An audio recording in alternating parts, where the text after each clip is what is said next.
I can imagine District 13 is like Christmas for him every single day. But they never wielded any weapons. Just an eyeshadow brush and a curling iron, for crying out loud. It's difficult to sort of compare traumas and stuff like that. 2 raging book nerds, 14 years of friendship, and 1 burning question. If Katniss Everdeen posted on Reddit, would she be the arsehole? Welcome to Once Upon a Red Flag. This season, we're stepping into Panem, where every tribute, tyrant, and mentor gets their day in the Am I the Asshole courtroom. I'm Katie. And I'm Rachel. And join us while we read between the red flags and break down the Hunger Games, one questionable decision at a time.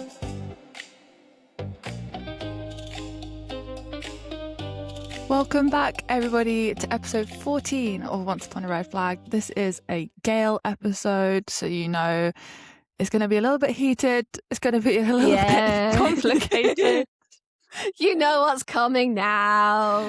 Yeah. Honestly, though, I kind of really like the Gale episodes. I really like writing the notes out and making notes for them and planning the episodes and putting some sort of like script in order because it's just so fun to slag him off. It's like, I feel like he's the one character as well where he has like, I've given him a little bit of a grace in the previous Gale episode, but he is one of the characters where he doesn't really have that many redeeming traits. So no, I don't really feel bad. No, he doesn't.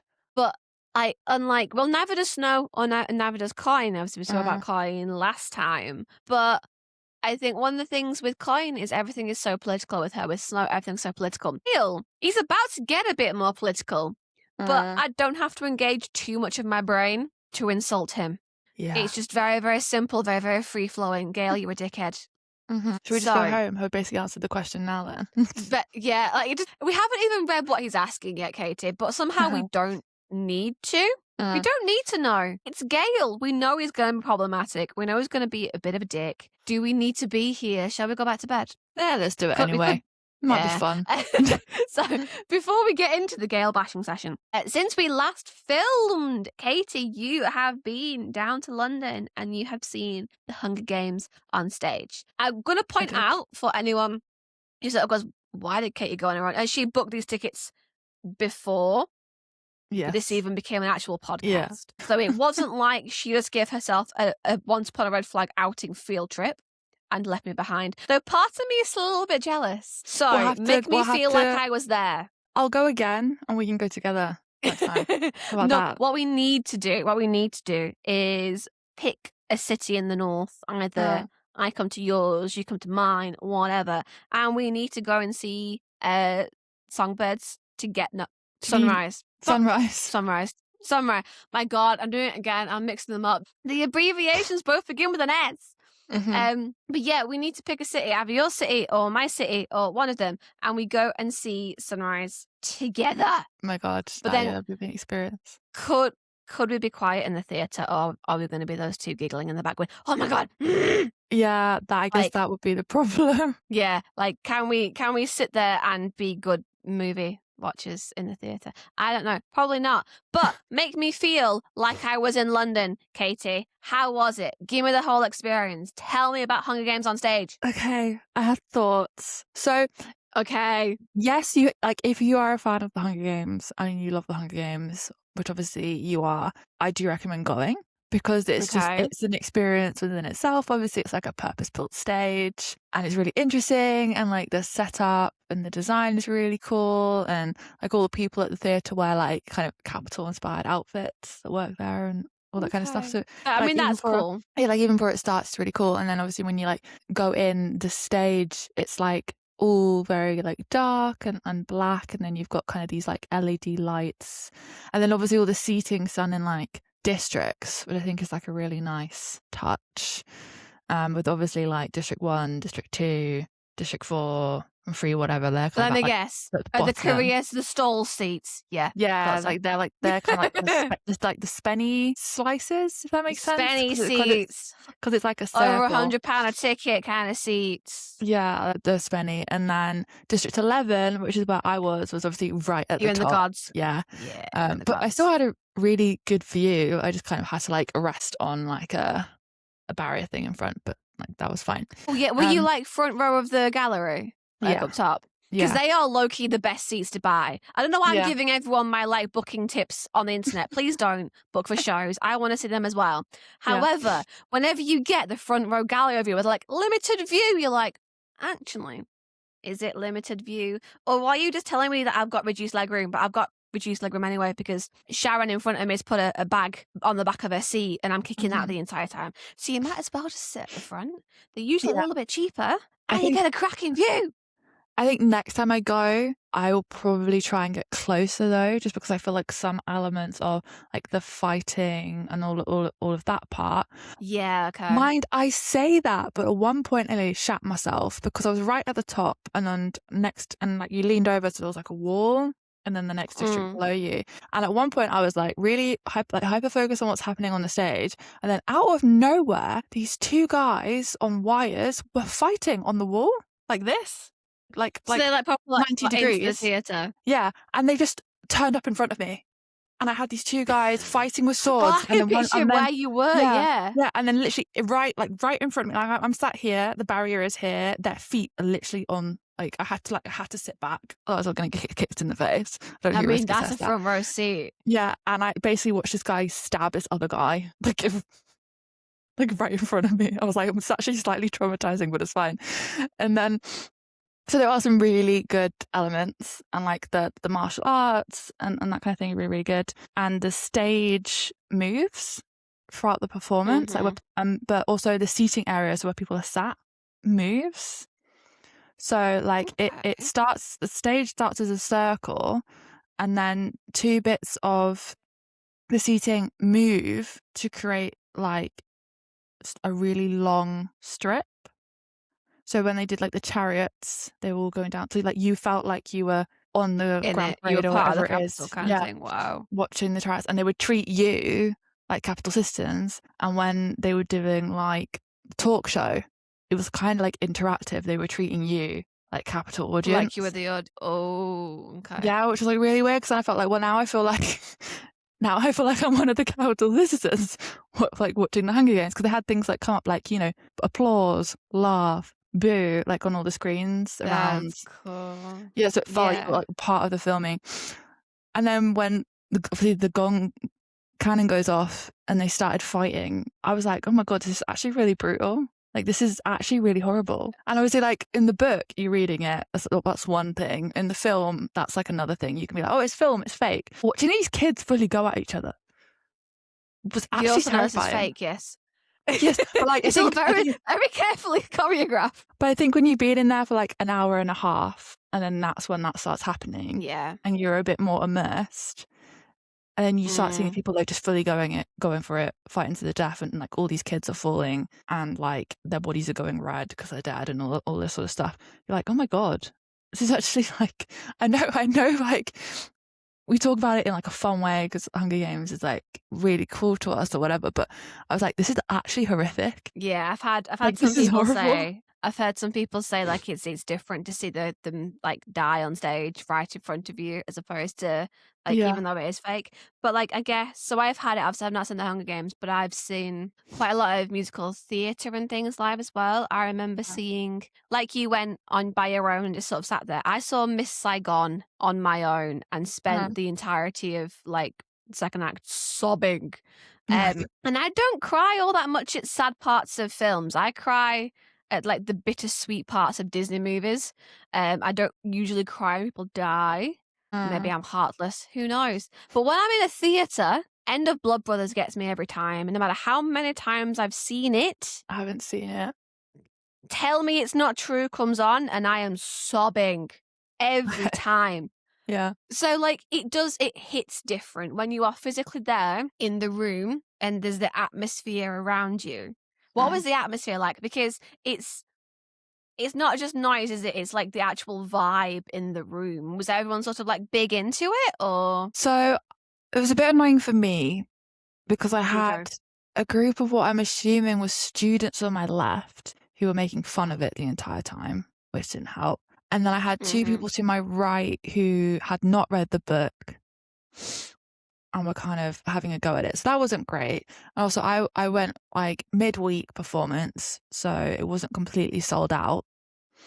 I think if I'd gone on like a Saturday night or something, And it was like packed and yeah, it might have had like a better vibe to it. So I do award the actors for putting up with some people, because you could hear them kind of like yeah. So they were talking making throughout fun the of thing it. as well. It wasn't just Yeah. like comments at the interval. It was like throughout the No, whole. like it was throughout the thing, and they were and they were Jeez. laughing when they were dancing and all this sort of stuff. I was kind of like, you're kind of ruining this to me, but like also you're ruining it for the people who are performing it.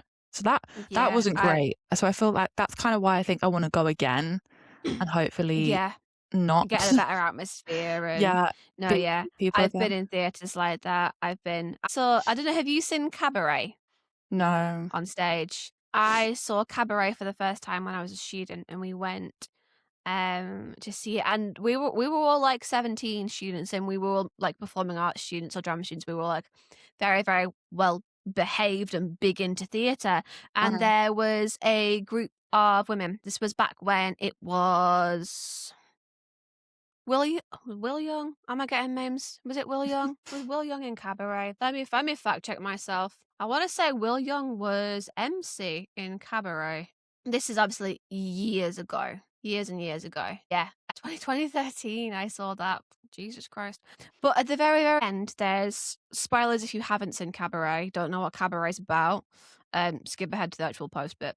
But the very, very end part of Cabaret, because it's set in Berlin in World War II, you have all the actors sort of like strip on stage, the very, very final scene, as if they're going into a gas chamber. It's very hard hitting. It's very, very brutal. And obviously, there was a group of women at a hen party or something, just in a matinee on a Thursday afternoon, who started cheering at Will Young stripping. Why would And you? you were just like, you have really misread the room right now, love. You. Yeah. Oh, please no. Why are you cheering at a gas Mhm. chamber? Please Mhm. stop. But it's, and this is annoyingly now one of the things I remember whenever I think of that theatre show. That is phenomenal. I think there were, in terms of the actual production as well, there were a lot of like missed marks. Like for instance, Okay. in comparison to the books, obviously we've been hyper analyzing the books recently, so I was thinking Yeah, I about guess that a lot. we're in a very unique position to talk about this stage play. Yeah, and I was next to people who obviously hadn't read the books, and you're not gonna like this going into this episode Okay. either. Gale gives Katniss the pin Fuck off. in the production. Okay, And right. it's one line, and it happens really quickly, like really, really quickly. Okay, so part of me gets it. Part of me goes, well, the importance of the pin as the Mockingjay.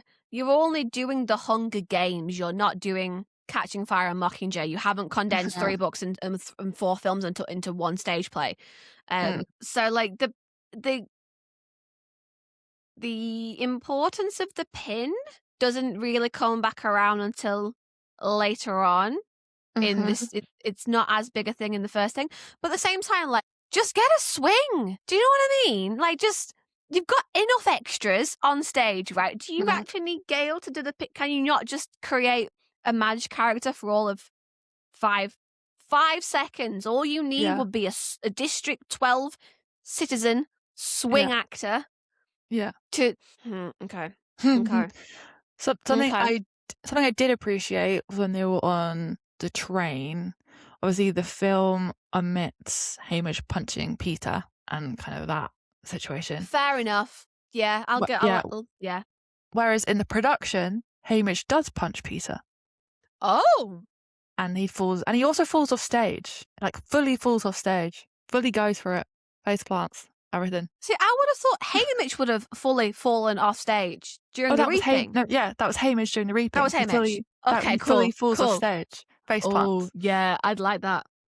Yeah. Was there like a moment of the audience going, "Was that real?" Because they're the best bits. It was like, is he okay? I know. I was thinking. I guess because we have done the book so much. Yeah. When it was happening, I was like, "Are they going to include that bit? Like, how are they going to do that bit?" And then he fully falls off the stage. And I'm like, "Nice." Appreciate. And then needed that. I think in comparison to the film the play had kind of articulated a better understanding that this love kind of situation was not reciprocated by the both of them. I think they have kind of more discussions near the end about that. There are some things they could have done a lot better because, you know, when they start like kissing and they start getting parachutes and stuff, that part is condensed into probably like 20-30 seconds.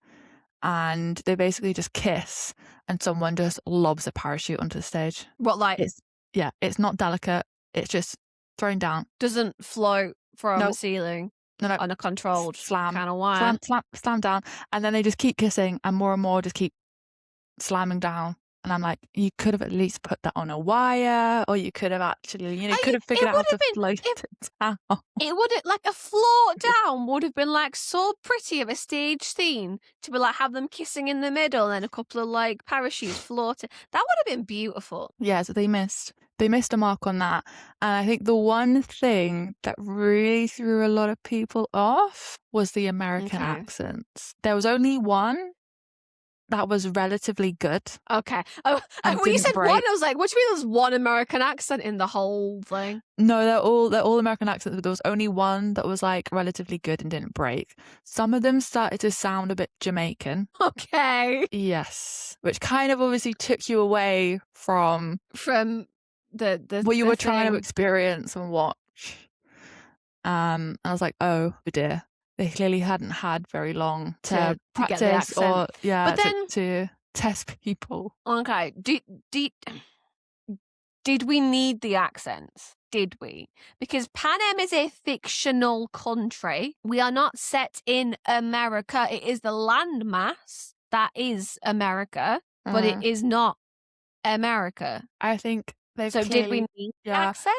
I think it should have been a situation of either you get the accents right, or you don't do them at all. Or you just do British accents. Because when they kept failing and sounding awful, it was really distracting, and it probably would have just been less distracting if they just all done. Because I'm assuming they were all like British. I'm assuming they were all British actors. But then, regardless, so if you think of like Bridgerton's relevant right now, think of like Nicola Coughlan has a very, very strong Irish accent, and yet her British is perfect. I feel like in the same way that sadly English is like a standardized language people learn, I feel like if you live in England, specifically live in England, because you are right now, I would assume that whether you are a British born actor or not, if you're on stage in London, you will have lived in London for a while. I don't know. Maybe I'm saying this because if I'm surrounded by people with a certain accent, I will pick it up quite easily. I have to stop myself from, like, when I worked in retail, from like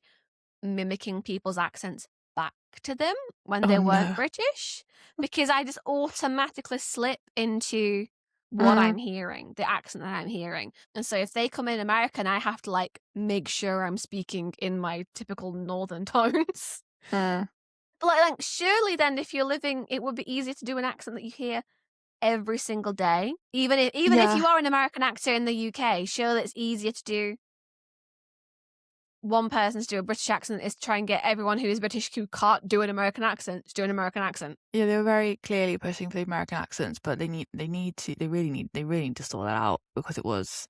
We'll see if it's any better. I mean, it's been on since October, November, December. So it's been on for 3 months by the time that I went. So it's like a fair amount of time. I don't know. I think it's running until October this year. So if I try and go again, or we try and like go again, whether the accents will be any better, I don't know. But that was like a fault of it that kind of kept. Yeah, that it really pulled you out of it.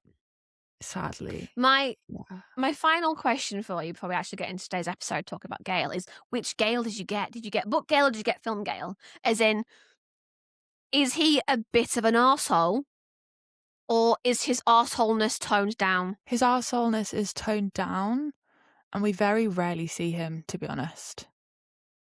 We kind of see him at the start. Yeah, we see him at the start. We see him midway through because they go back and interview her family when she gets to the top, whatever it is. And we see it. We kind of see them market Gale as a cousin, but that's kind of it. And I think he becomes more of an asshole in Catching Fire. So yeah, he wasn't really that relevant. I said final question, but I lied to you. How does it end? Because obviously the books continue. There are 2 more books. The films continue. There are 3 more films. How does it end when it's only the first book? Like, do they try and wrap up any sort of unresolved plot lines? Do they try and leave them hanging and assume that you will actually read the other books? Or So basically, obviously, we see them get crowned. We see all that. We see them travel home and have that kind of discussion about, oh, what do you mean Hamish is saying keep it up, not like all and all this sort of stuff. And then basically they get home. She's around her family, and there's a lot of her narrating her thoughts. And it basically ends with her narrating her thoughts and saying how, you know, the games are over. President Snow is right. We're now in a much bigger game. And I've realised that basically in her own way, she's like, I've realised everything that's happening is wrong and hope will rise, essentially. That's how it ends. And then it all just goes dark. And that's basically the end. So it's not like a full, things aren't really wrapped up. I guess they kind of assume that you have seen the other films, that you've read the other films, read the books, I mean. So you kind of know what happens. I have thoughts, but I feel like I kind of need to actually like maybe see it to get a full feel. Because I feel like, okay, so you're used to, you watch a lot of theatre, but you obviously have a degree in film. I have a degree in drama too. Yeah, I have a degree in drama, but mine was a bit of film and a lot of theatre. And I'm probably quite a good critic when it comes to theatre. Because there's a joy I find in on the walk home from the theatre, analysing all the choices and the stage directions and the props. I will literally spend half of my time in the theatre, specifically not looking at a lead actor, specifically looking at everyone reacting to the lead actor and the set changes. I find it fun. I do. I just love it. So I feel like your criticisms and my criticisms are going to be different. Probably. And now I need to know what they are. Now I need to know, like, whether I'm going to go, oh, that prop, really? Okay, but could you not have done that differently? Why are you downstage left when you should have been downstage right? Like, come on. Do you know what I mean? Like, okay. I feel like that's going to be me. Shall we get on track for this episode? Because I know we've gone on a little bit of tangent there. Yeah, we'll talk about theatre. What's going to happen? Sorry. So this week is the Gale episode, and kind of jumping into the post, the headline for this week is, am I the arsehole for making tough decisions during wartime? And the username is Alpha Minor 123. Lovely. He hasn't been inventive since his last post. No. He hasn't learned his lesson yet. He is still the Alpha Minor. Okay, let's get into this. So, I, 19 male, grew up in District 12. I watched people starve. I watched the capital turn suffering into entertainment. I was there when the capital decided my home was no longer needed, that we were causing too much trouble than we were worth, and bombed us into nothing. I learned early that survival means being willing to do things other people won't. When the war started, I wasn't interested in symbols or speeches. I just wanted the capital to stop. Permanently. That means strategy. That means weapons that actually work. That means accepting the fact that the war isn't clean. It is harsh and brutal and dirty, and I intend to fight just as hard as the capital. I got in with the special weapons department and helped design traps, bombs, systems that allowed us to outthink the enemy. They may be questionable, morality-wise, but they are effective. Some people think I've gone too far, but no one else was offering ideas to make the war end faster. The point that everyone focuses on is the fact that one of these weapons I helped develop was used to commit an atrocity. It killed civilians, including someone I know and loved. I didn't pull the trigger, I didn't hit the launch button, but I understand the logic behind it.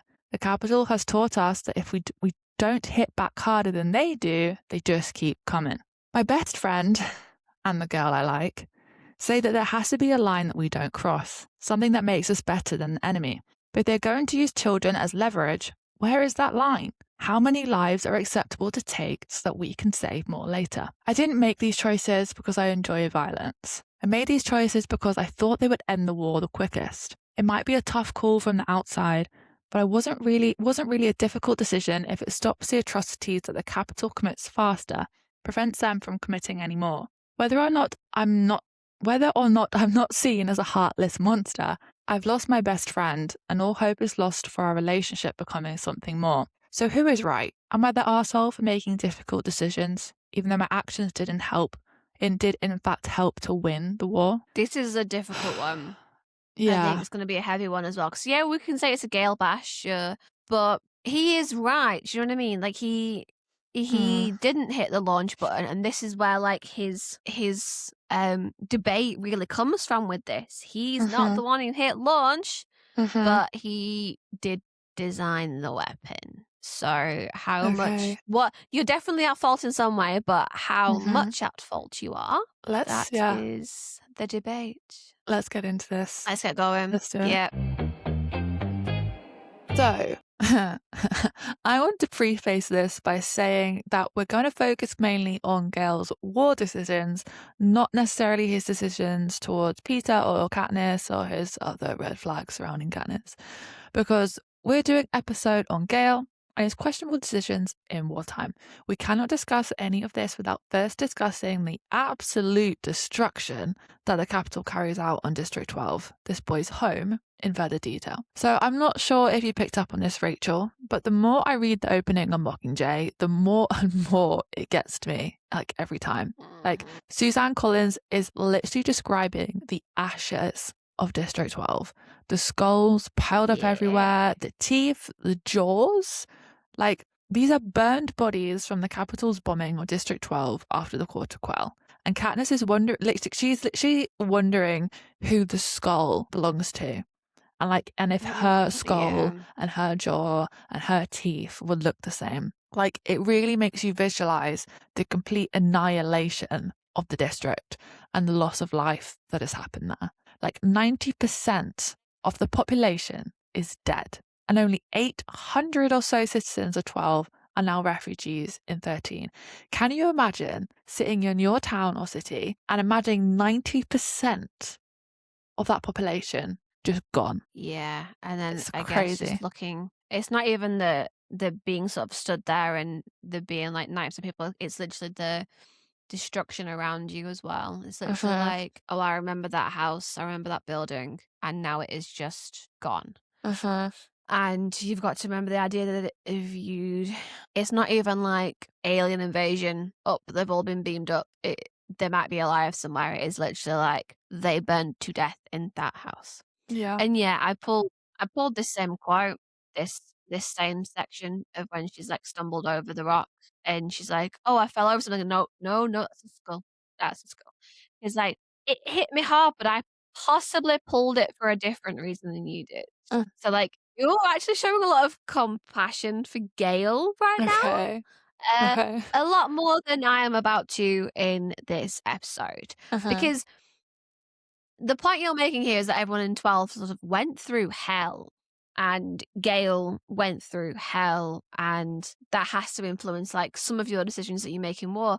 Because obviously, like, fires broke out all over the district. Everyone who didn't escape will have been burned. There'll be people who weren't killed by bombs, who were like simply trapped under the rubble, dying of smoke inhalation, being burned alive. It's horrible. Like, it's absolutely horrific.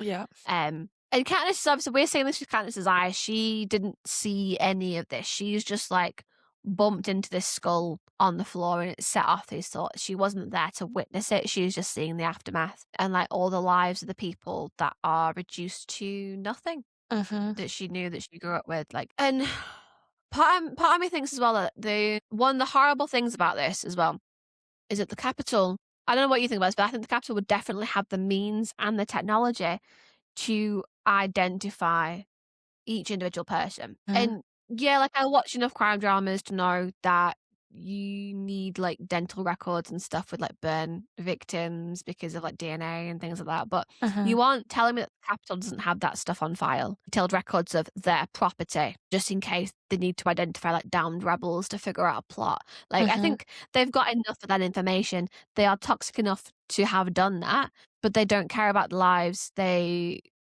use these people to make a statement. and that statement's the lives, these people don't matter. And so Katniss can't even now tell who this skull belongs to. That could be Madge's skull she's kicked into. That could be one of the peacekeepers. That who didn't get out in time. That could be someone she hated or someone she knew, or it could be a neighbor. Do you know, she has no idea. And part of the horrificness of this is that it doesn't matter to anyone who isn't District 12 who that person was. The only thing that matters is the power that the Capitol like wields over these people. But Gale lived through this, right? Everything Katniss is witnessing is like, well, how horrific this must have been. The aftermath is horrible. Okay, well, Gale has the aftermath and he has the actual situation itself. Gale watched this happen.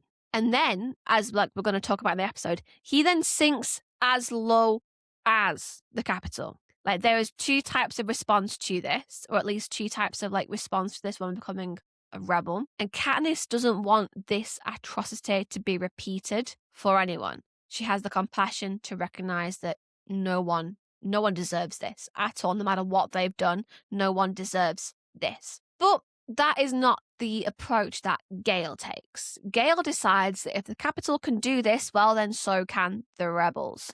And that I judge harsher. Yeah. I mean, I think we also do need to talk more about Gale's actions during the destruction of District 12. I want to mention first how Katniss comes across Buttercup, the cat, a long time after the bombing occurred. And obviously Buttercup is still alive.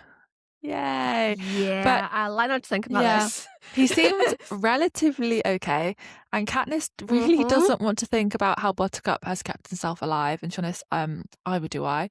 But like, what has he been eating? And I guess this feeds back into how traumatic and damaging the destruction of 12 was. Like, really paints a picture of exactly what was left behind, because the obvious implication is that this cat has been stacking on dead bodies in the streets, which makes me want to be sick. Yeah, it's a common thought, this, that we like not to think about, that your family pet will eat your body when you die.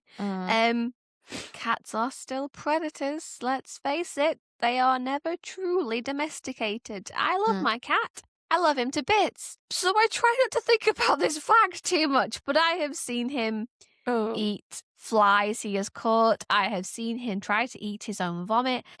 So the fact, he would probably eat dead, decaying, burned, rotted flesh. He's really not that discerning. I'm gonna move swiftly on from this before I go and actually throw up. Because there is some more background we need to discuss, obviously, about Gale before we get into the core events of Mockingjay. And in Gale's story of how he got all of the survivors out of the district and into the meadow. So apparently they were all watching the Court of Quell, as they were mandated to do by the Capitol, and they watched Katniss raise the arrow to the sky, or more accurately the force field, and then the stream cuts out. The screen's all turned off, which has never happened during the games before, and all the peacekeepers put them on curfew and send them home. So which is already like super weird. But then all the peacekeepers suddenly get into trucks and drive away from the district, which is even more suspicious. It's like, you know, when a country is about to start like attacking another country, and they like send out all these announcements to tell all their citizens to leave, like very public announcements as well, being like, we need all our citizens to leave this country.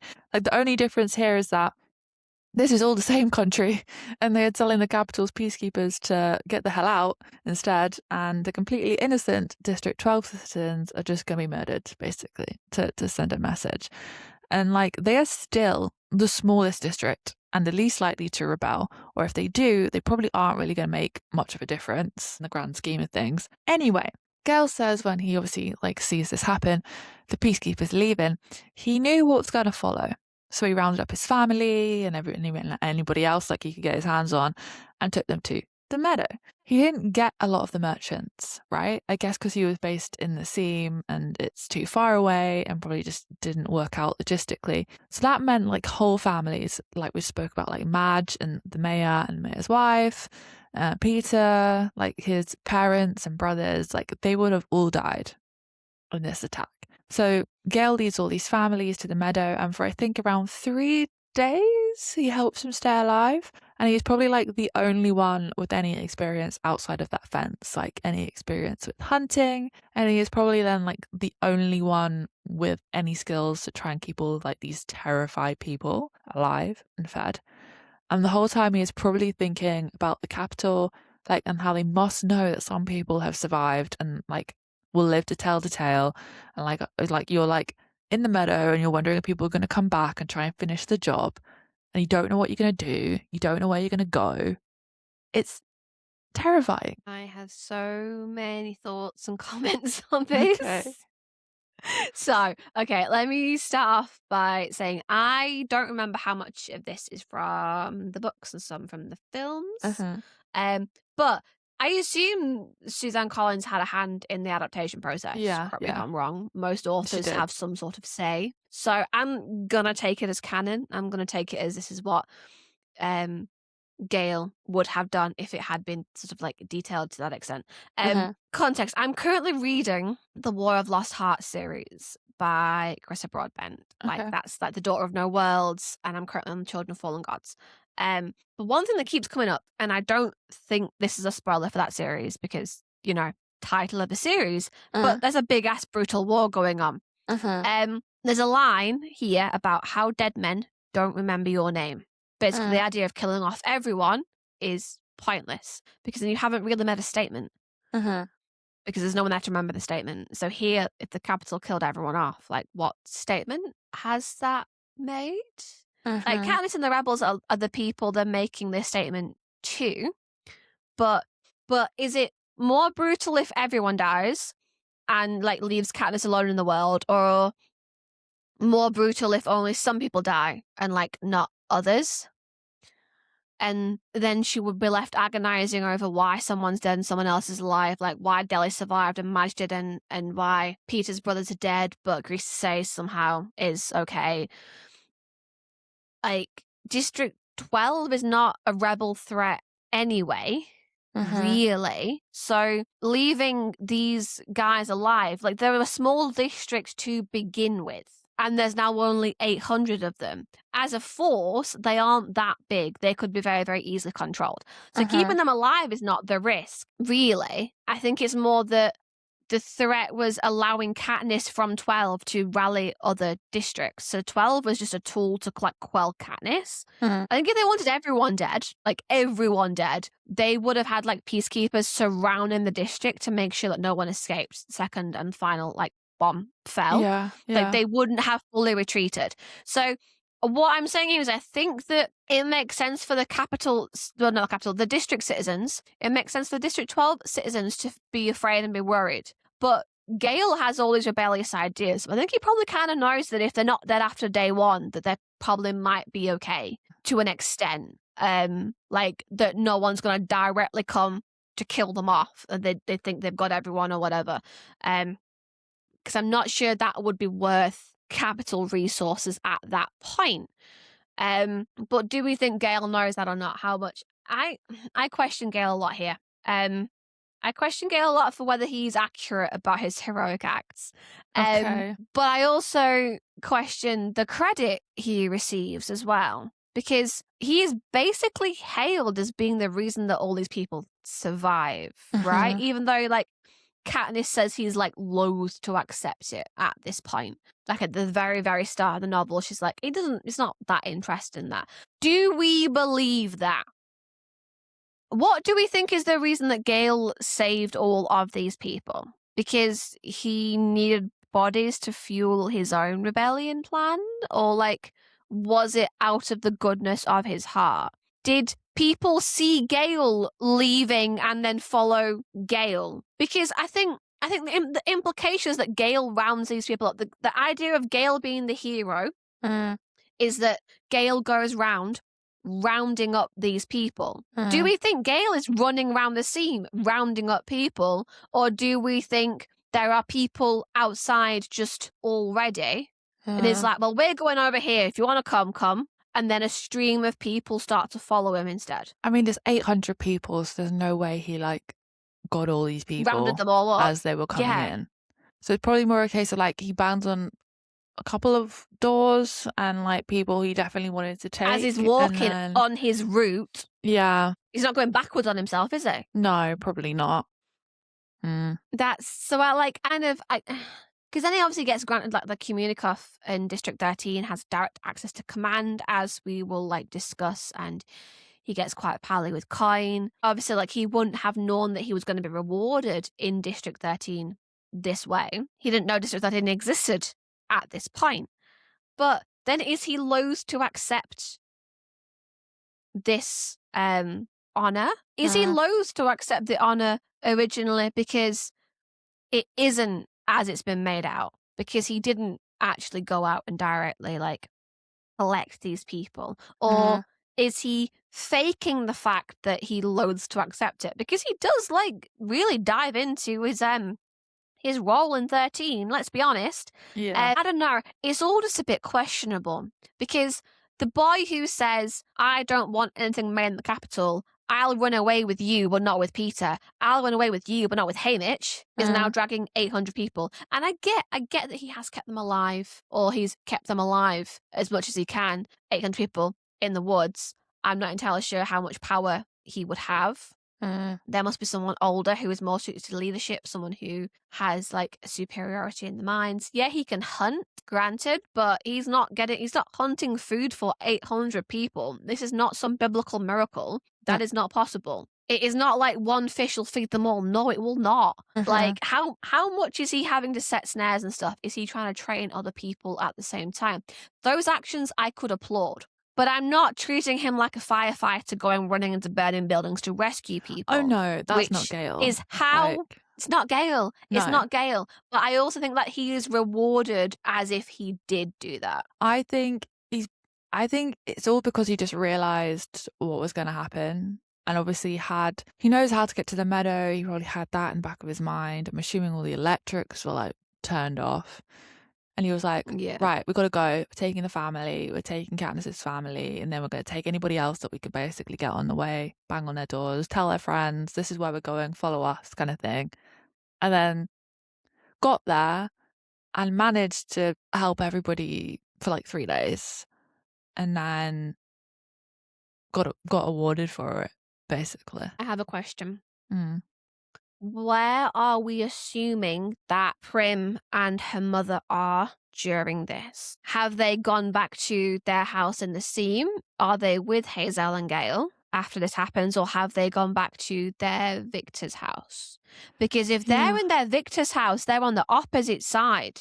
They're the furthest part away in the district from the Seam, which then would be like, okay, well, why are none of the merchants alive if Gale could... collect them. I hadn't even thought about that. I'm interested to know what people think. Do you think they'd gone back to the Victor's village? Or do you think they'd gone back to somewhere in the Seam? And then if they were in the Seam, then that makes sense. But if they were in the Victor's village, does that mean that Gale could have actually got some of the merchants and then just didn't?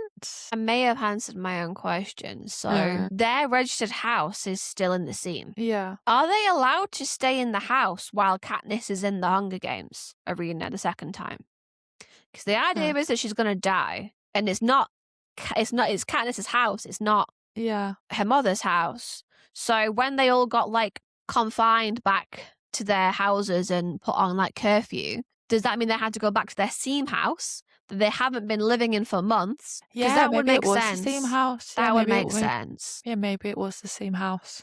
That would logistically make more sense and make Gale look like not as much of a douche. Though, yeah, he's very anti-capital. Would he? I don't think he'd save the mayor. I don't think he'd save Madge's family, even if he could. He doesn't like anything capital, does he? That's heavy. So I'm going to get heavy from here, love. Sorry. Okay, so Gale and the survivors from District 12 end up in District 13. The mining district ends up living underground. So you kind of have to take everything we've already discussed about the horrors of surviving 12 and then add in the fact that these mining families may have lost loved ones to mining disasters the same way Katniss did. And this is true for Gale. He lost his dad in the same mining accident Katniss lost her dad, so he's had to be the sole provider for his family for years. to then going to providing for hundreds of people for 3 days, to then living underground, where presumably like Katniss and her family, he has to share a compartment with his mother and all of his siblings. Have I painted enough of a picture, a good enough background to explain some of the choices he is making here? Because I think I'm doing pretty well at giving him at least a little bit of grace in this episode. Yeah, you're giving him a little bit of grace. You are. Mm-hmm. Like, I'm gonna let you keep playing devil's advocate a little bit. You might be Okay. done. You might have reached the end point. I'll be surprised if you think of anything else. But because on paper you can see exactly how hard it must be for Gale, like on paper. But ultimately, Katniss has it harder. And like, it's difficult to sort of compare traumas and stuff like that. But she doesn't have to provide for as many people. She's ultimately got the greater trauma from being in the arena. And she's still a lot more compassionate, probably because she understands more. And we talk about the man in district going and living underground. We are going to really break down the nut in district 2 shortly. Because then that's kind of where I start to think the grace period does run out. Like, you can understand up to a point that he is angry. And you can understand that obviously he witnessed something horrific. However, I sort of think that at some point you have to let go of some of that anger and start behaving like an actual adult. And he does not. But I'll let you continue for a little bit more. Like, keep being nice to Gale while we can. Let's talk about what happens when Gale, once he gets to District 13, because it's like his own dream playground, right? He has a lot of anger towards the capital that he has been bottling up for a very long time, or he's attempting to bottle up for a very long time, however unsuccessfully, for years and years and years. He's had all these like rebellious thoughts brewing out in the meadow with Katniss, who hasn't really encouraged him. It's probably more likely tried to shut him down because of how dangerous it would have been if like someone had overheard them. And now here in District 13, not only can he freely speak his thoughts about the capital, but they are actively encouraging it. And this is when his rebellious streak doesn't put him in danger, but it earns him the title of soldier and gives him privileges he's probably never dreamed of before. So really, it's no wonder that he sucks up the president coin and becomes almost like the teacher's pet. I can imagine District 13 is like Christmas for him every single day. I think we've established that they probably don't actually have Christmas, but that's probably what it feels like for him, being able to be there.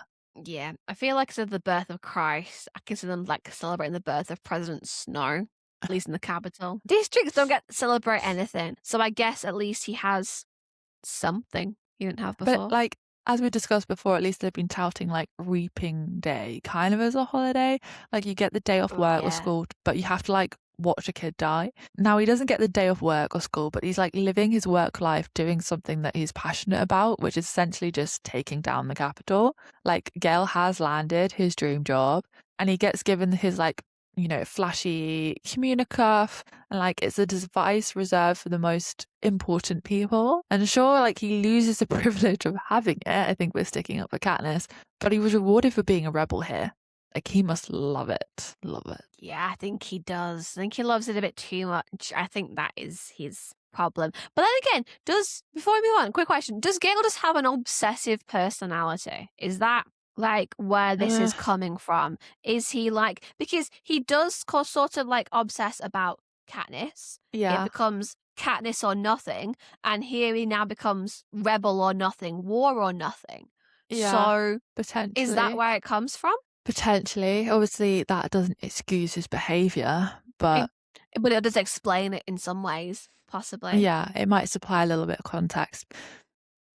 I guess going back to him really enjoying where he is now, I guess we do come to a point where he obviously starts to take it way too far. Like, he has a desire to do well in District 13, but we know he has all this rage against the capital. And he literally says, like, if I could hit a button and kill every living soul working for the capital, I would do it without hesitation. But we know it's not as simple as that, right? Like, you and Katniss said, it's not as simple as that. Some of those people are brainwashed and innocent. Some of those people are just trying to survive and not get killed. Like, even if they realize what the capital is doing is wrong.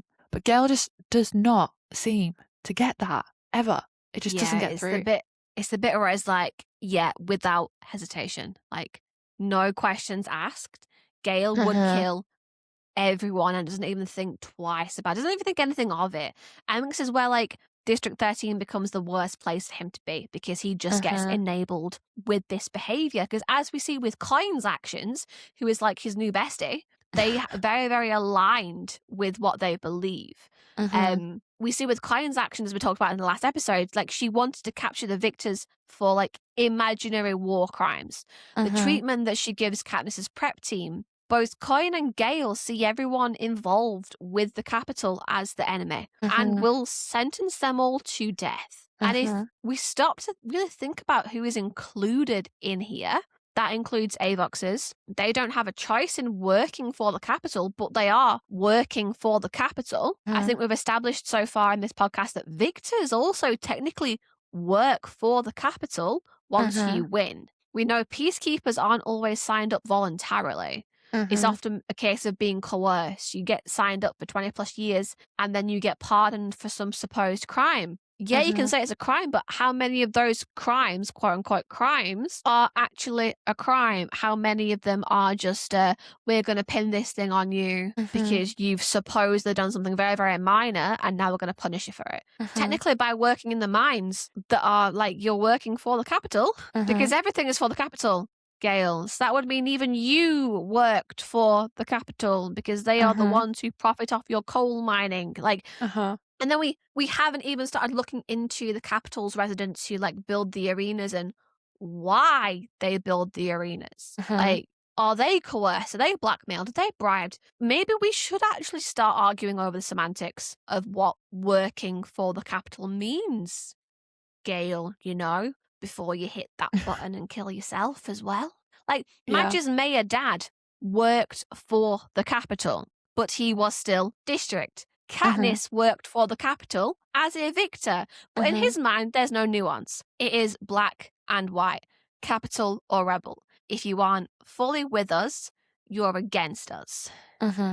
And there is a lot of grey in this situation. The black and white is a very, very childish and innocent and naive way of thinking for him. Yeah. Well, let's talk about his reaction to the prep team being imprisoned, because Gale asks why Katniss cares so much about her prep team since all they did was pretty her up for the slaughter in each of her games. It is such a red flag. Because yes, they are Capitol citizens and they were part of the world that made her have to fight in 2 different Hunger Games arenas. But Gale just doesn't seem to understand that they never did anything worse than try to make Katniss look pretty. They worked within her horrific system, but we don't know why they are there or how they ended up in that role. But they never wielded any weapons. Just an eyeshadow brush and a curling iron for crying out loud. Gale, get it through your thick skull. Sorry. No, it's bloody accurate because he's like, yeah, a mascara wand is equivalent to a knife in your back. But then we also need to talk about the fact that Katniss tries to correct his opinion. She is the one who has experience of these people. She tries to explain to him that it is not like that with the prep team. They aren't viciously aware of what they are doing. They don't like delight in the fact that they are wrapping up a pretty gift for their president's entertainment, do they? Like, yeah. They are technically working to keep her alive, not kill her. Yeah. It's like a weird and warped, twisted sort of logic. But the prettier they are, she is, the more sponsors that she gets, the more chance she has of living. Like, and she tries to explain to him that they're crying at the thought of her going back in the Quarter Quell. They can barely even like handle making her up because they all have to keep leaving the room one by one as they burst into tears over like the fact that she's probably going to die. Yeah. But he refuses to see it. He refuses, once again, very similar to her in the cabin back in District 12 in the previous book in Catching Fire. He just refuses to take on board her experience, her opinion, the actual, I guess, truth of the matter. He's angry at the prep team on Katniss's behalf, supposedly, because they prettied her up for the slaughter, as he says. But then Katniss explains that she cares about them. She's not angry at them. there's no real reason to be angry at them. And then he still refuses to back down. And at this point, you really start to wonder what's driving him to hate them, because clearly it's not Katniss's treatment by them, because she's explained herself that it's not like that. I'm not mad at them. They don't know what they're doing. Galen Gates is like, nah, don't believe you. Soz. The person who has actual experience of this is not being believed. He's just... It makes no sense. He is not listening. He's not going to listen. He's got this rage and this absolute distaste for anyone capital or anything capital. We know that from Catching Fire, when he says, you know, I want nothing to do with the capital. And Katniss is just trying to be nice by giving him the gloves, trying to do something nice from the hell that she was put through. We know he's like, he's drawn that red line. He's not going to listen. He's not going to have a conversation about it. He's not going to see another person's view. He's very much, this is what I think. This is the way it is. Deal with it. Yeah. I don't think it actually matters what you said to Gale. I think he's one of those people who is so hard-headed that you could tell them and show them that the sky is blue. But if they are convinced it is purple, they're convinced it is green or yellow, they are going to run with that.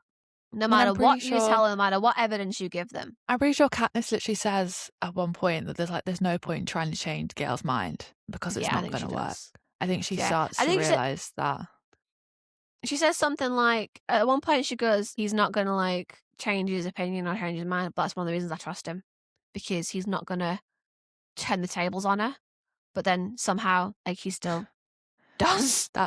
But so just goes too far. He circles all the way back around into distrust. The fact that he is so hot-headed and won't change his mind is also the thing that makes him so dangerous. Yeah, because those are the most dangerous people. If you have someone who's so convinced that they're right, won't listen to anybody else, won't at least take the time to think. Like, true, you can listen to someone else, you can take the time to think it through properly, and then still think you are right.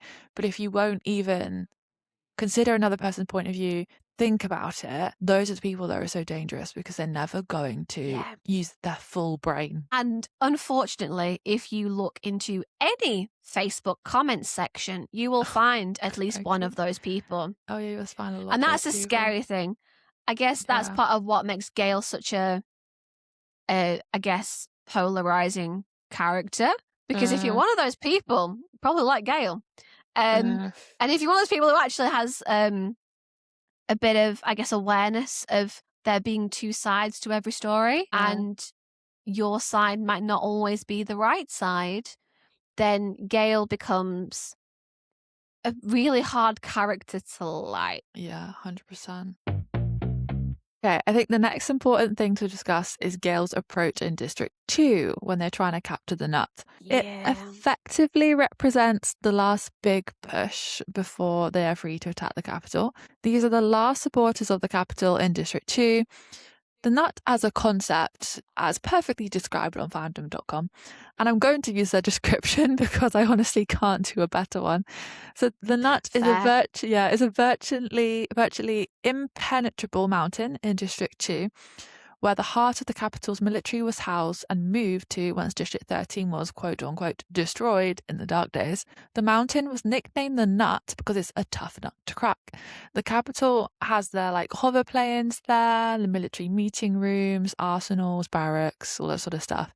It's basically a very important military base, and you can see why it would be important for the resistance to conquer it, right? And you can also see why it would be one of the last capital bases to fall. It's a very, very well protected. What is important here, though, is Gale's attitude towards securing the nut. Let's set the scene, shall we?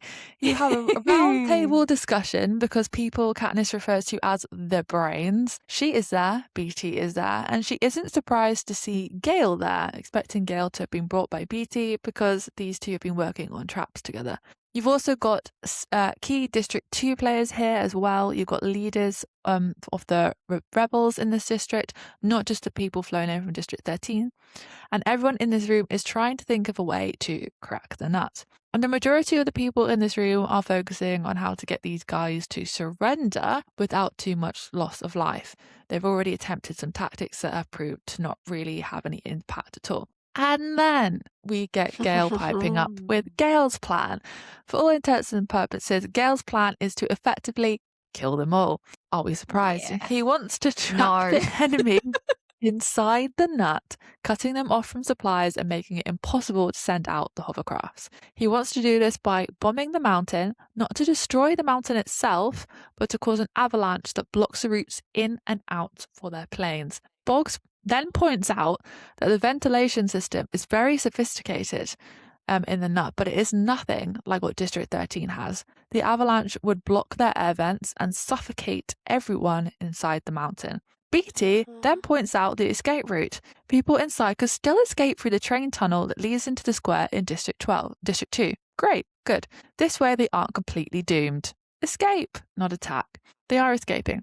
And then Gale suggests, well, we'll just blow up the train tunnel as well. He doesn't want to capture people, force them to surrender when they try to escape through the tunnel. He wants to cut off all their escape routes and let them run out of oxygen in the mountain and die. Charming. Yeah, I really don't need to say the words, but I'm going to anyway. This is so screwed up. It's so bad. Then Katniss, like what Katniss says really kind of like hammers home exactly how bad this is. Because she says his intent, his full intent becomes clear. Direct quote, Gale has no interest in preserving the lives of those in the nut. No interest in caging the prey for later use. This is one of his death traps. And yeah, like you go from B to basically going, okay, well, they're not all going to die. They can still get out. And at no point do I believe B to here was like, well, they could still come out and get us, which is how Gale takes it. No, like he says it as like a good thing.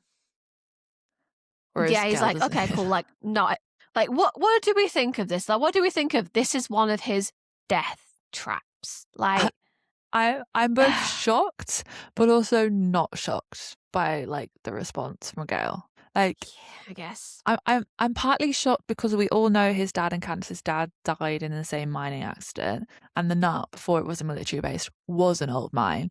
Like Katniss very easily compares Gale's plan to the mining accident their fathers were in, and she basically gives us like a full scene of what it was like to hear about the accident at the school and go running to the mine entrance and watching all these families anxiously waiting for their loved ones to come out, and how the family waited and waited, and no more men came up from the depths of the mine.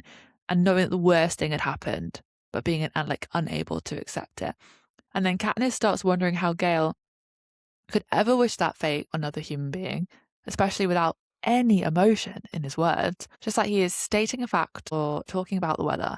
And then Petey goes on obviously to point out that the majority of the workers in the nut are just District 2 citizens. Like they shouldn't be. They should be allowed to surrender. It's not like everyone inside is like directly out to kill them. It's not an opposing army on a battlefield.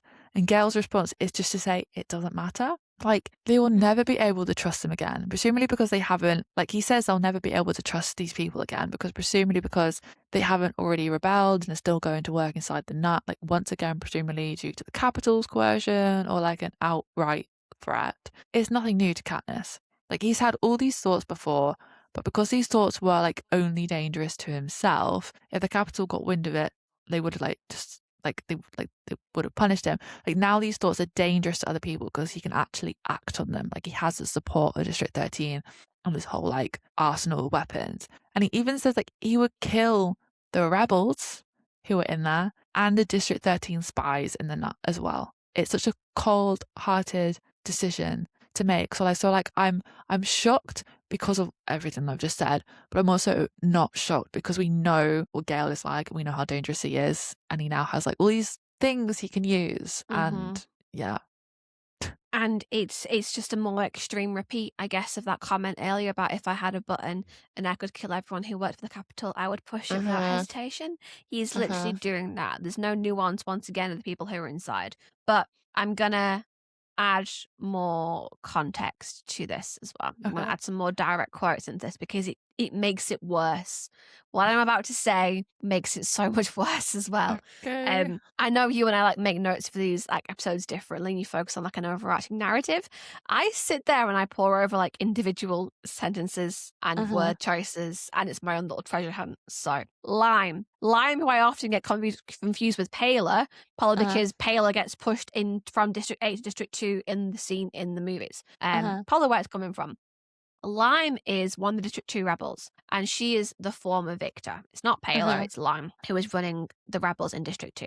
And she points out that they should be able to surrender. Like, we should be giving them a chance to surrender. And Gale's response is, well, that's a luxury that we weren't given when they firebombed 12. But you're also much cozier with the capital here. We watched our children burn to death, and there was nothing we could do. Like, I really want to point out that Lime looks ready to murder him for this comment, especially with her being the former victor as well. Like, District 2 is cozier with the capital than 12 was. So, of course, you'd want to give them a chance because he's relating them all to being the capital again. And it sounds like what Gale is saying is that their deaths in 2 don't matter as much as 12's deaths did, because District 2 is close to the capital. It's not like they are actually district. So whatever District 2 has gone through, it doesn't matter. It wasn't as bad. Like, he is comparing traumas once again with that one singular dividing line, black and white, no shades of grey, no different categories, because 2's conditions are supposedly better than 12's were.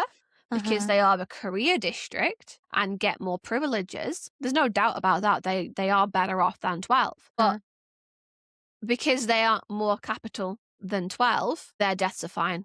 Doesn't really matter. Just like Kiln Capital. Just like it's President Snow all over again. He deserves death. So then, of course, everyone in the nut deserves death. But they're still district. They aren't capital. District 2 are still capital slaves. They're just treated slightly differently. It's a different category of slave. Yeah. Obviously, when Katniss is on the Victory Tour and catching fire, like, she's obviously trying not to look Cato and Chloe's parents directly in the eye. And she literally says that, like, in 2, the games is a chance to win wealth. Like, they have much better odds, but they're still just slaves who work for the capital.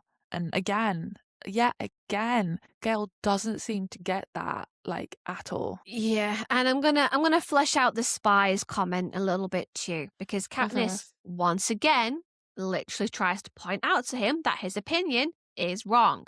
They're not people in the nut there by choice. They're not necessarily in there because they are aligned with the capital. She literally says that they have been coerced or are being held there against their will, and points out that some of the people in there are in there by choice because they are risking their lives to be spies for the rebels and for 13. Yeah. She directly asks him, directly says the words like, will you kill those spies too? And his answer is so goddamn toxic. Yeah. He turns around and he says, direct quote again, I would sacrifice a few, yes, to take out the rest of them. And if I were a spy in there, I'd say, bring on the avalanches. And it's that final comment to me. It's that bring on the avalanches. If I was in there, I'd say this. And that final comment, that bit, because he will literally justify any action that he deems necessary. Because if he was truly a spy in the nut, do we think he would actually be saying that? Would he hell is like? Do you think he'd be trying to find a way to surrender through the tunnels to get back to his family and look after them? Yes. You cannot just say, well, if I was in that position, I'd do this. Because you aren't in that position. You don't have the necessary information to make that choice. It's so bad. It is so bad. And I also want to go into Beta here versus Gale in this scenario, because we're going to be moving on more shortly onto like other instances of like Gale's trap ideas.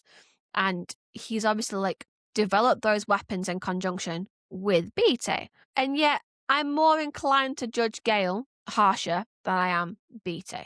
And I kind of want to dig into why that is here. So there's a direct quote from Beta in this scenario as well that says, Peter did have a point in his propos. Peter did have a point in his propos about the dangers of killing ourselves off. I've been playing with some numbers, factoring in the casualties and the wounded, and I think it's at least worth a conversation. Beat is also the one, like, as we mentioned earlier, who is pointing out that the workers in the nut could escape through the train tunnels. Like, Beater might be working alongside Gale, but I think Beater's approach is different.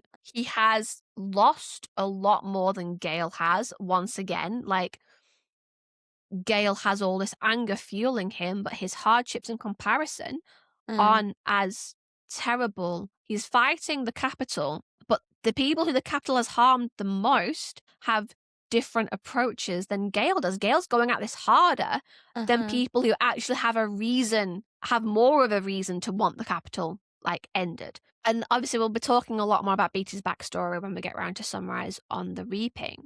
But I always get the feeling that Beatty looks at this from a practical point of view. I feel like he is in pursuit of justice. He wants to overthrow the capital, but he's willing to do the maths and, like, look at the probabilities of success depending on courses of action, like an actual, like, war leader would. Anytime you read, like, a romance in war, they're always going, that's not worth the risk. Like, we might win ground here, but we could kill off too many people that way. Yeah. Like, he is not out for blood no matter what. Whereas I feel like Gale is out for revenge, pure and simple. He wants to spill as much blood as he possibly can, and he doesn't care who kills along the way. And I think that's a very important distinction to make, because I always come back to, well, Gale's not the one who made the bomb.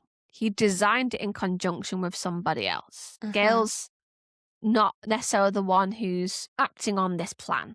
Like, it's his idea, but it gets authorized by other people. But I also, like, even though he's not the one actively saying, go ahead, do the thing, he's still the more toxic of the lot, really. Ultimately, like, they decide to not bomb the tunnels, and they keep that line of escape open. Thank God. Yeah, I know. They keep it open for anyone who wishes to surrender, and we've talked about this with, like, the coin episode and everything like that, because we have a lot of opinions on this plan. Coin overrules Gale and obviously allows this tunnel to stay open, even though Gale was, like, so convinced that she would wholeheartedly agree with him to just slaughter everyone. She probably agrees with Beta, because Beta's right and it is too much of a risk. But they have armies waiting to meet whoever comes out through that train tunnel, just to make sure that they actually are going to surrender and not just start to attack from within the nut, just more incensed to fight back harder. And Katniss says she watches Gale hurry past her on his way to, like, his post with a bunch of rebels, and she actually says that he is eagerly heading for battle. He enjoys this. Gale is having a grand old time. Taking lives, like, clearly does not weigh on him in the same way it weighs on Katniss. Maybe he really would have been good in the Hunger Games if he'd gone in the arena. What do you think of this? What do you think of how bad Gale's getting right now? I just think back to, obviously, literally, like, right at the start when Gale's talking to Katniss before Katniss goes off for the first Hunger Games, and he's just like, yeah, you know, you're a good hunter. And she's like, yeah, but, like, not people, Gale. And he's like, well, it's just the same thing. It's exactly just, it's the same vibe. It's the same attitude. It's the same personality. It is just now hooked up on steroids with supplies. Yeah. He's just being enabled all the time, everywhere he turns. His tendencies are just being, like, magnified. And I have one more quote for you for everything that goes down in the nut. And like I said, it's just getting worse and worse and worse. Because once again, Katniss tries to explain to him exactly how wrong and screwed up all his ideas are. She keeps trying, bless her. She does keep trying to save him, and clearly is falling on deaf fucking ears. He asks her, what is the difference between blowing the capital's hoverplanes out of the sky in District 8 when they're bombing the hospital, or between, and I quote once again, crushing our enemy in the mine? Very different. Once again, everyone in the nut is the enemy just because they are there. And Katniss, obviously, you know, the class example, responds with the fact that they're under attack in 8, for one. You know, there are people actively bombing them as they are returning fire, as opposed to going entirely on the offensive, which is what they are doing in District 2. Gale's response to that is that the hover planes obviously came from District 2. And if you take out 2, they prevent further attacks. Now, there's very, very different ways to take out 2, Gale. You can remove them from being a player without killing tons of people. And Katniss's response here is what I really want to focus on. Okay. She says, but that kind of thinking, you could turn it into an argument for killing anyone at any time. You could justify sending kids into the Hunger Games to prevent the districts from getting out of line. Gale says he doesn't buy that. Obviously, of course, doesn't he won't take accountability or ownership for his opinions? No. Katniss responds with, well, I do buy that effectively. Like, it must be those trips to the arena. And that, like, really lies the heart of why Gale is the brunt of all the hatred that we give him, I think, for his choices, compared to Beatty and anyone else who's, like, leading the rebellion. It's why I put Coin up there. They're all the same, let's be honest. Gale and Snow and Coin, they're all the same people, effectively, in different walks of lives. That's why they are up there. In terms of like red flags, because in Gale's mind, like that is how he operates. Kind of hit the nail on the head. He can justify killing anyone at any time because it prevents further atrocities. And let's be honest, even in real life, we've seen multiple people justify that course of action. Has it ever gone well? Has it ever gone well? No. And yet history still repeats itself. But I think it's time, Katie. I think we have come to the part of the episode, unfortunately, where we need to talk about Prim. No, because I only just did my makeup. I've only said her name yet, and you're already crying. So maybe we should have filmed this episode last. Yeah, maybe that would have been good foresight. If it helps, we do get back onto Gale bashing quite quickly. Okay, cool. Let's do this. I've been very, very delicate with how I plan this episode. So, you ready? I don't look it, but I'm ready. Let's go. I'm sorry I'm laughing at your pain. I'm sorry. I need a second. You're too far away. I can't hug you. Okay. You good? Let's go. Good. Yeah. Let's go. Okay, now I've pulled myself together. I think the safest place to start is going back to Gale's discussion about the bombs with Beatty. And I think it really highlights Gale's view on human life. So obviously, Gale sits down with Beatty because Beatty has been pulled into weapons development in 13. And we discussed this in the last episode, that obviously he's pulled into working here the second he can sit upright in his bed. Like they literally wheel his whole hospital bed into special weapons. And it's a bit much, isn't it? Yeah. Beatty is obviously interested in the idea of using Gale's knowledge of traps and snares, and it's Gale who talks about endangering a smaller target to lure in the bigger target. The basic plan, and the plan that is carried out by 13 in the capital, is that you set off an initial bomb and people obviously get injured. Then the first responders and medical teams rush in, or even just relatives of the first lot of people who want to help. And then a second bomb goes off and kills those guys too. Katniss points out that this crosses some lines, and it does. It would probably be classed as a war crime, but Gale justifies it, saying that it's the same rule book Snow uses, so why can't they use it as well? Is he really okay with stooping as low as President Snow and the Capitol? Like, this concept is essentially what kills Prim. The general lack of morals around it from Gale is so messed up. So messed up. It is so bad. And I think it's interesting that you pointed out that this plan would class as a war crime, especially when Coin was so determined to try the captured victors for imaginary war crimes. But her and Gale are totally down with this idea. This is fine. The hypocrisy in this comment is just unreal. I know. And I also think it's important to remember that this part of weapons development happens before they crack the nut. This weapon has already been created. It just hasn't been used yet. And the reason it seems like an escalation from Gale's like earlier attitude is purely down to the fact that Prim dies. Because Gale was working on this idea long before this awful scene. And I want to point out some of the small pieces that kind of like led us to this point. So when Gale is trying out his militarized bow and arrow for the first time, he's looking through like some sort of scope on it. Katniss points out that this doesn't seem very fair to the deer he would be hunting, because before this point, I assume it's been like their wits against the deer's wits, you know, one trying to outsmart the other. Seems now fairer. it is fairer, and now like their eyesight is improved. Ultimately, a deer has more advantages over humans, and a human has some different advantages over the deer. Now their eyesight is improved with this scope, and it's now less fair, which is all sort of very,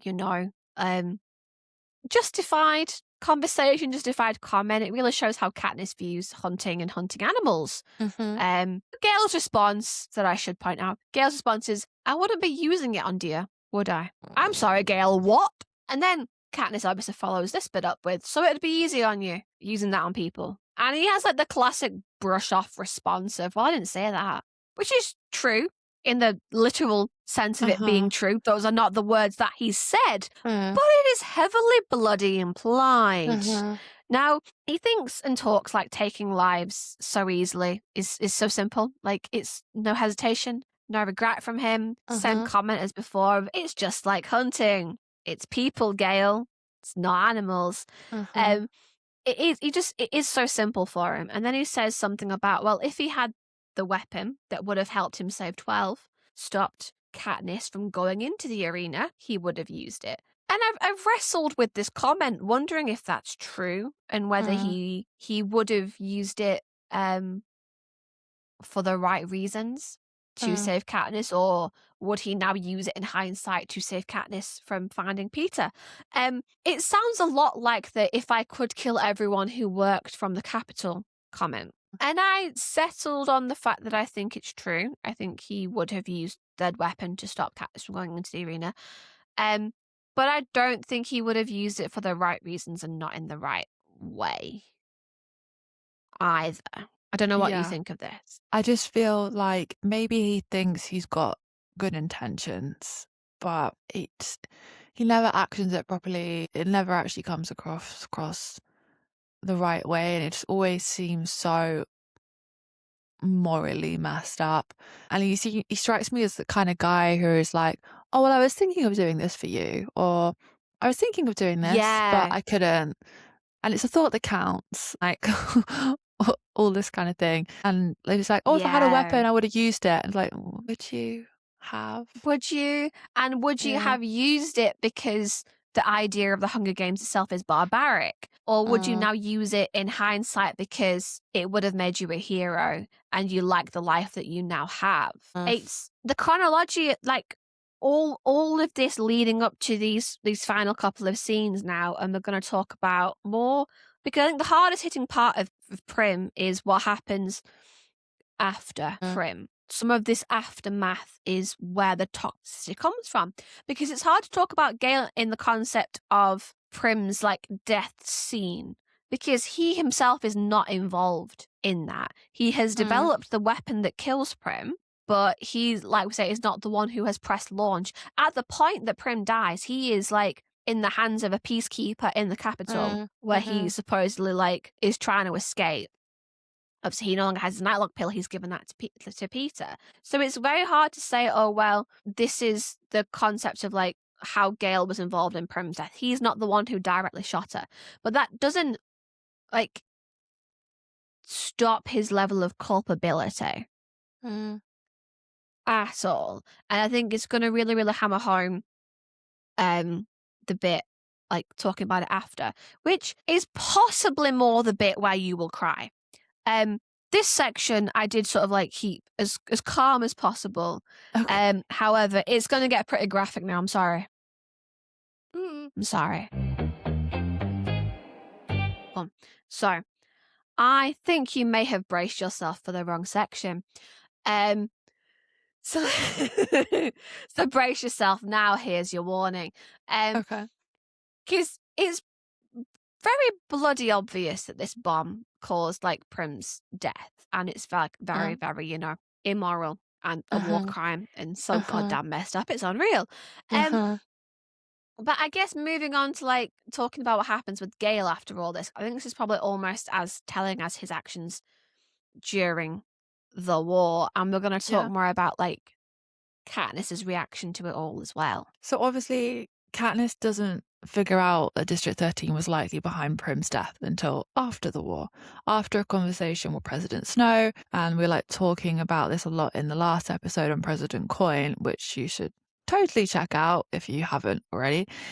Like, we have a lot of theories about President Coin, but up until that conversation with Snow, like, she thinks it was the Capitol who killed Prim, and so does pretty much everybody else. And then we never really get a definite answer, like one way or the other. But I think everyone agrees that it is District 13 who are to blame.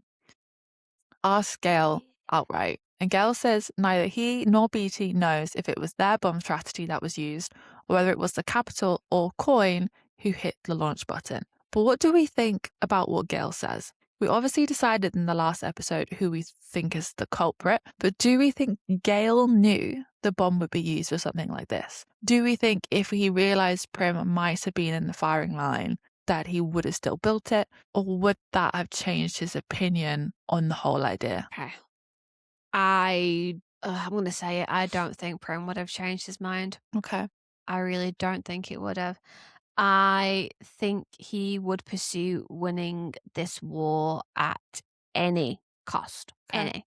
And I'll start out by saying that my reasoning for this, that I don't think he cares about Prim's death, comes from when Katniss asks him directly. He doesn't just say that he doesn't know whether it was his bomb. He also says, does it matter? You'll always be thinking about it. That was the one thing I had going for me, taking care of your family. Which, on the surface, like seems like it contradicts my point, don't get me wrong. But at no point in this scene does he apologize for maybe having done it. He's not saying that he cares about Prim, that he's sorry that Prim's dead. He's saying, oh, well, Prim's dead now. You'll never be with me. Which, god damn it, Gale. Genuinely, Gale. How are you not hearing yourself? Like, he doesn't apologize in the slightest. Like, regardless if you even had no hand in it at all, you apologize that your friend is hurting, that her sister is dead. Like, and obviously he has pursued this bomb, which is obviously very flawed in execution. Well, it did what it was intended to do, but it killed the wrong person because it was never meant to kill Prim. Yeah.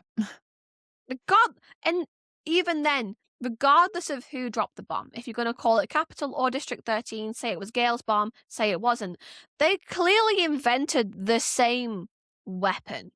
Even if it was the Capitol, Gale still risked lives by creating it. Like, it should not have taken Prim's death to point out the fact that this is morally wrong. And he still never says it was wrong for him to develop the weapon. There is never a, okay, now I see why it's so bad. I see why this is a risk that is not worth taking.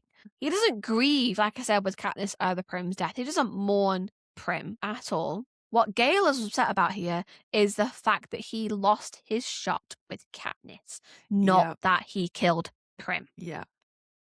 And he also doesn't ask if Katniss is okay. At no point does he ask if Katniss is not even just emotionally okay, but physically okay. Because she was, and this is the bit where I want you to brace yourself because I'm going to really go into this. She was standing close enough to Prim to have also been killed by that. She says she gets told over and over and over again that she is lucky. Her face was spared, her eyes were spared, her lungs are responding to treatment, is what she gets told. She will be good as new. And people are telling her that she is lucky for like aesthetic reasons. Okay.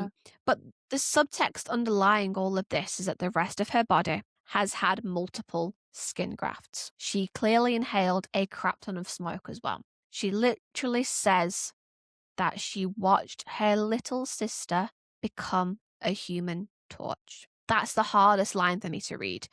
She didn't just see her go in and then see what happened inside the human shield, as she described it. She was close enough to see the tragedy in person. Call her name. Prim hears her over the noise of the aftermath of the first bomb. That is how close they are standing. Prim hears her over the crying and the shouting and the sounds of pain and turns to look at her.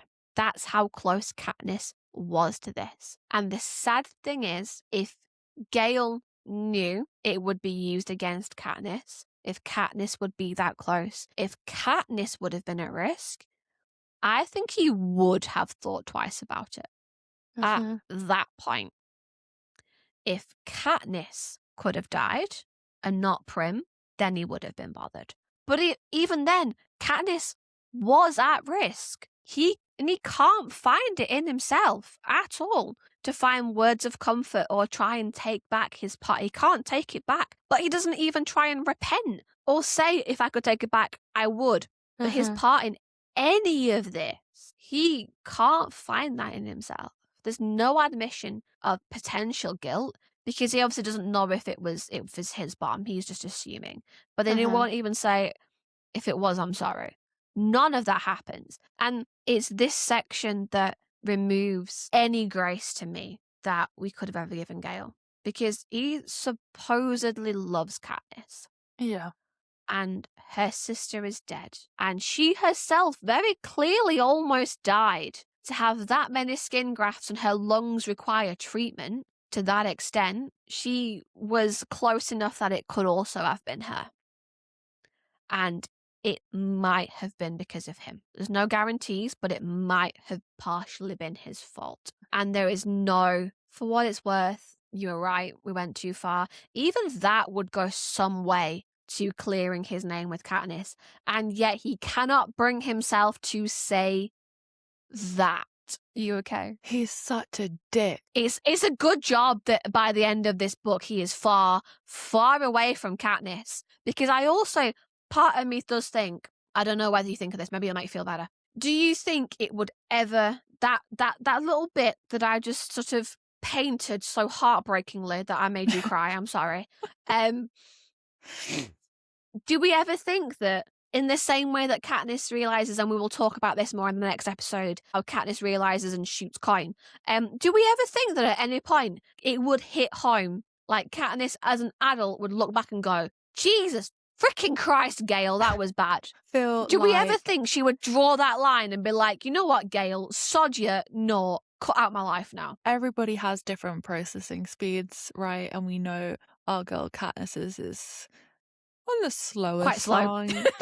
Yeah. Yeah. But I do think she would have got to a point where she would have been like, oh my God, you're actually like, you really messed up. No. Looking back, that was real bad. And obviously, we are going to have a whole episode on Katniss's final choice between Gale and Peter. And I think that little section there is going to play into that episode a lot. But anyway, Gale moves There's no coming away. back from that. Yeah, Gale moves away to District 2. Obviously says that he has a fancy military job, and Katniss thinks, oh, he's probably already kissing another girl. I bet District 2 is Gale's dream place to live. Did his family go with him? I think Do so. we know? You think so? I don't think we know, but I think they would. So this is the thing, like, I think he would have kept his family close because those guys he does care about. I think the people that Gale wants to keep alive is Katniss and Gale's family, and that's kind of about it. His family was never in danger before developing those bombs and those traps. Like, his family was never in danger. And I think if they were in danger, he might have paused and gone, nah, do you know what I mean? That's too much of a risk. Like, I don't want to hand these guys the means for this. I guess, did he trust 13 too much? Did he trust Coin too much? I don't know. But I think he likes being the man of the house. And I think he likes being a leader. And I think he would keep his family as close as possible, especially after District 13 sort of betrayed him in that sense. And don't forget, he has his war wounds now. He took 2 bullets in the Capitol. He went through so much. And now he's got war wounds to add to his authority. And I do think Katniss is right. I do think he probably is kissing some other girl now. I think he would have moved on from Katniss very, very quickly. Oh, from there. 1,000%. 1,000%. He is that guy. Sorry. He is. Keep going. He is that guy. He is that guy. He is that guy. Like he will literally have rocked up in 2 with his war wounds, having been high up in the rebel faction, having like landed this swanky job now. And he's hunky, and he's like 19, 20, and he's free. And he will have had girls flock to him. He will have had his pick of the litter, and he will have ran with it. I think I'm really, really painting a picture of how much of an arsehole Gale is. I think we're not even at the verdict yet. I've got one more thing to say, but I think we know where this is going. Okay. I'm going to say something like it could either go into this episode or the Gale versus Peter episode, but I have plenty of points for that episode, and I think it slots in here better. So it is sort of related to Gale's feelings for Katniss and sort of not at the same time. How much do we think Gale's interest in Katniss is less about actually having feelings for Katniss and more about aligning himself with someone in power, particularly a woman in power? Because Katniss had power after the first games and he wanted to be her little rebel boyfriend. Then we get into District 13 and he seems less inclined to keep Katniss happy and keep Katniss on side. And then he looks up to Coin. And clearly we've just proven that he doesn't care about Katniss's feelings and the fact that he now has won this war, right? Yeah. And then when he keeps Peter's second interview from Katniss, she accuses him of lying to her for Coin. His communicuff beeps and Katniss says, like, there she is, better run off, you've got things to tell her. I don't think Katniss is being salty. Entirely salty. She's been a bit salty. I think she's right, though. I think she's right. He is now more aligned with Coin. Yeah. Now, he doesn't need to coerce Katniss into playing the rebel anymore. He has his rebel backing now. He makes a point of saying, and he makes a point of saying to Katniss as well, after Katniss, I think she has some sort of like comment during Coin's announcement.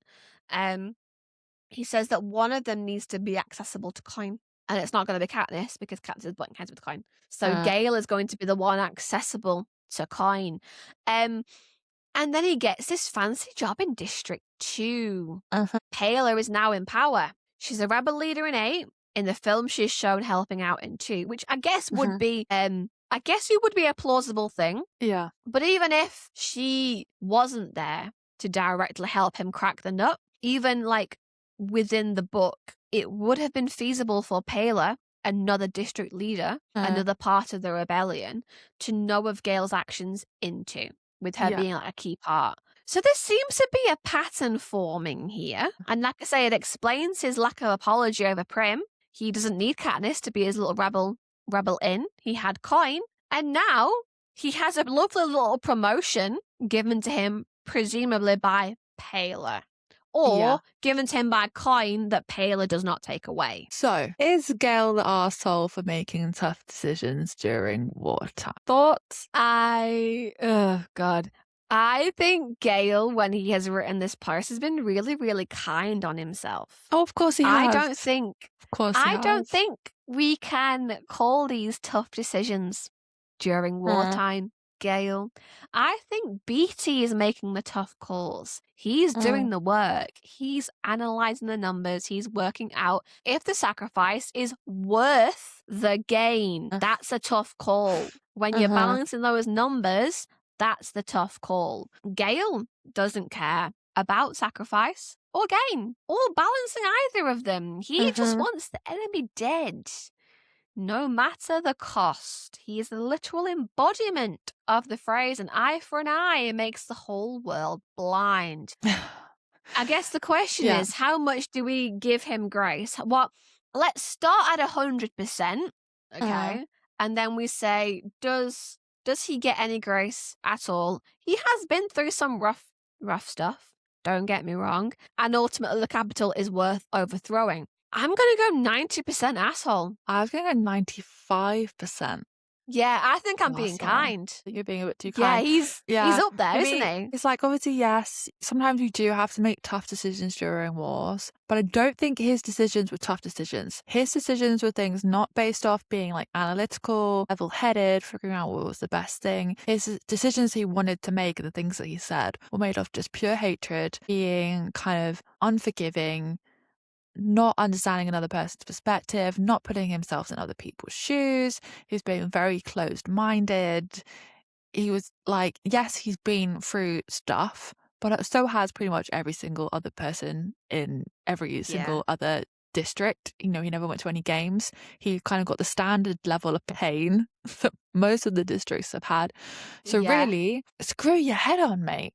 Like, yeah, and he won't listen to any advice about the people who have been to the games, who have experience of the capital. He won't listen to any reasoning, any sense of, I guess, what's the word? Like mitigation, I guess would be the word. He refuses to accept any defense at all. You could literally turn around to him. And I genuinely do think you could turn around to him and be like, this victor killed 5 people, and be like, yes, in the arena. And he'd be like, still kill people, still part of the capital, dead, you're going. Like, he does not care. no, it really doesn't. It's so bad. It's so bad. If I'm going 95%, I'm going 95%. Yeah, you know what? Yeah, because he doesn't give one. He won't listen to anything. It's all rage. He is fueled by a rage that I don't think he actually has. He doesn't qualify to own that level of rage. Like, does I he? feel like he's taking Really? rage from other people who have every right to be as angry as they are. But then they aren't that angry. yeah, I know. So I guess I have a closing question for you, Rachel. Do we believe in karma? And what sort of karma will we wish on Gale? Moral karma suggestions along the vein of, I hope you step on Lego. What are some pan end options? Yeah, I feel like I don't think karma wise I'm not gonna like take his firstborn, or do you know what I mean? There's something in there. Like, I hope every animal you try and catch slips your snares. That would work. Like, hope your future daughter looks like Prim. Oh, I have to look at Prim's face like every time he wakes up in the morning. Oh, I hope all your subordinates in your new fancy ass job push back against you for no reason and make as much trouble for you as possible. I hope they drive you up the wall. I hope every woman you go on a date with in 2 is a Katniss Everdeen supporter. I hope every woman tries to use you to get to the Mockingjay. Oh God. What's his younger siblings called? Remember, Pause. Is it terrible. Like Pause? Something I like hope that. every single day Pause, who cannot understand, because she's probably still so young, she can't quite understand exactly what's happening. I think she's 6 at this point. I hope she asks you about Prim every single day for the rest of your life. I hope everywhere you look, you know, when you see in movies like the people that they killed like haunt them around every corner, they think they see that person. I hope that's Prim to you. I hope she's in your nightmares. I hope you never forget her name. I hope every time you blink, she is there. I hope Katniss has a better life than you, because there's no better revenge than the one who got away. The one who got away living life better than you. I hope that you are haunted by her face everywhere you look. I feel like we're not being harsh. I think we need something harsher. We need something. We need something more brutal. Not like horrific, but like a bit more than I hope every traffic light turns red as you come to it. Do you know what I mean? Like, we need something. I've got it. What? I hope he gets. I want to give him 10, 20 years. Let him get to the height of power. Let him get to being like the leader of Pale's military, right? And then I want there to be a leak. I want there to be like an Epstein Files leak or something, but it's the Gale Files. It's the Uh-huh. Gale and Beatty files. What would that be his name? It's fine. But it's the Gale files. And every horrible thing that he has said against someone who was capital gets released to the public, to the media, and he loses his job, and he loses his family, and he loses all respect. And the capital leaders that he worked with in his job will turn on him. That feels like justice. Yeah. On that note, remind me to never make you angry, because I'm scared now. On that What note, skeletons are hiding in your closet, Kate, that I can reveal? No, there's no closet You left haven't anymore. got any. I don't have any leverage, Katie. You're never going to get in now, are you? Yeah. On that note, thanks so much for joining us for this Gale episode. If you have thoughts and opinions, please share them. I want to hear if you are, a Gale hater or if you're a Gale supporter. Why? I think that's Also, yes. if you're a Gale supporter, why are you here? For one, how have you gotten through this entire episode without rage quitting? That would be a good question. And then join us next week for Rachel. We are talking. It's another difficult moral one once again. Yeah. We are talking about the victors specifically, but also a little bit of Katniss. We're going to be dealing with the final couple scenes post-prim, and we're talking specifically about the big-ass round table debate of allowing capital citizens, capital children to go into another Hunger Games, because that's just so morally questionable to begin with. Okay. Are they assholes for wanting revenge? Well, join us next debate, time. like I said. Yeah. Join us next time while we debate that, while we dive into that, and let us know your thoughts on that as well, because I'm sure there will be many. But So until many next time, thanks, guys. We're Thanks for really watching. grateful that you stuck around for this many episodes and past the mid-season break. And yeah, join us next time. Bye. Bye. Bye. Thanks for listening to our podcast, and don't forget to let us know your thoughts on all of our potential assholes. No matter what platform you're listening to us on, make sure you like, comment, subscribe, upvote, and all that stuff. If you like what we do and want to find out more, all of our platforms are listed in the description or show notes. We're a two-person team, so any support or feedback is always greatly received. Tune in next time to Once Upon a Red Flag.